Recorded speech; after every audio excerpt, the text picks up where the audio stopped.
ఒకవేళ ఎవరైనా పట్టుకుంటే వాళ్ళని వదిలేయండి, అది including if it is their my party men, I don't encourage. Very clear కట్గా చెప్పాను వాళ్ళు. ఎందుకంటే నేను ఇన్స్టిట్యూషన్ని బలోపేతం చేయడానికి ఉన్నాను, బలహీనపరచడానికి లేను. అంతేగాని ఒక ఎమ్మెల్సీ వాళ్ళ డ్రైవర్ని చంపేస్తే వెళ్ళి అతనిలాగా వెళ్ళి జైలుకి వెళ్ళి చాలా బాగా చంపేసామని నేను చప్పట్లు కొట్టే వ్యక్తిని కాదు, నేను తాడు తీసి కూర్చోబెట్టే వ్యక్తిని. అంటే ఇవన్నీ నేను అలాంటి నాయకత్వం. అలాగే చిన్నపిల్లాడు తెలిసి తెలియని వయసులో ఒక 23 మర్డర్లు ఒక 23 నేరాలు చేశాడు చిన్నపిల్లవాడు.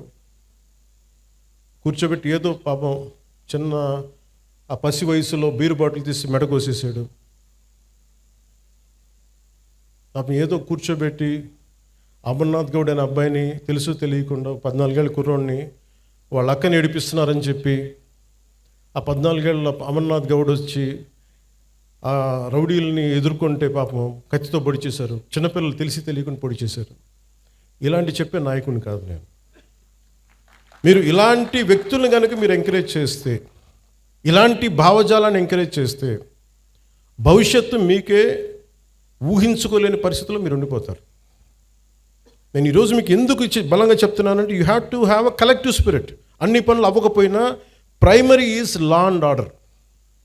లా అండ్ ఆర్డర్ బలంగా ఉంటేనే ఇప్పుడు మీరు కోరుకున్నట్టుగా కూర్చోబెట్టి ఏఐ కావచ్చు, పరిశ్రమలు కావచ్చు, రేపొద్దున ఏదైనా కాలేజీ సమస్యలు కావచ్చు, ఇవన్నీ కూడా సవ్యంగా ఉండాలంటే law and order should be very strict and very strong.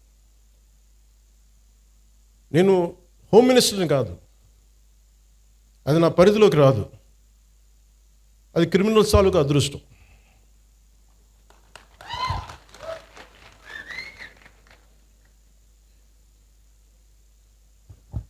అంటే రూల్ ఆఫ్ లా అంటే మెయిన్గా మన స్పీకర్ కానీ కలెక్టర్ గారు చెప్తున్నా, ఇట్స్ అ రూల్ ఆఫ్ లాని మీరు ఎంత బలంగా నిలబెట్టగలిగారు అనేదే మీ చేతిలో ఉంది. నా దగ్గర నుంచి చెప్తున్నాను, మీకు 1 సింగిల్ ఫోన్ కాల్ రాదు పలానా వాళ్ళని విడిపించమని. అలాగే మా ఉన్న నాయకులందరికీ కూడా చెప్తున్నాం, none of them will encourage any kind of rowdy elements. మనం ఎవరు ఎంకరేజ్ చేస్తాం సార్? చేయం కదా. ఎవరు ఎంకరేజ్ చేయరు ఇక్కడ. That very clear. అందుకని బేసిక్గా మనకి మీరు ఇవి చూస్తూ ఉన్నారు. ఇప్పుడు ఇందాక falls SC ST atrocity case ఉన్న సింపుల్ సివిల్ కేసు.